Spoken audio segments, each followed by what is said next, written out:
নতুন একটা দিনে নতুন একটা রেসিপি তোমাদের সাথে শেয়ার করছি।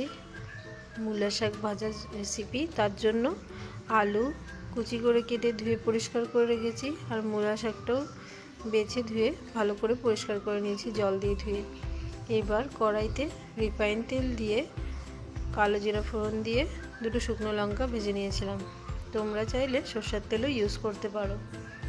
তারপর ফোড়নটা ভাজা হয়ে গেলে আলুগুলো দিয়েছিলাম, একটু নুন হলুদ দিয়ে আলুগুলোকে ভেজে নিয়েছিলাম।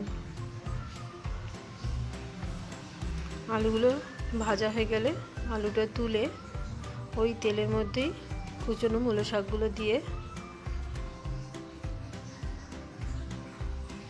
অল্প পরিমাণ হলুদ আর নুন দিয়ে শাকটা ভাজা ভাজা করে নিয়েছিলাম। এইভাবে যখন ভাজা ভাজা হয়ে আসবে তখন আগে থেকে ভেজে রাখা আলুগুলোকে শাকের সাথে মিশিয়ে নিলেই ব্যাস রেডি হয়ে গেল মূলো শাক ভাজা। আমি তো এইভাবে রান্না করি, তোমরা কে কীভাবে রান্না করো অবশ্যই কমেন্টে জানিও। রেসিপিটা কেমন লাগলো তোমাদের জানিও, কিন্তু ভালো লাগলে লাইক কমেন্ট করো।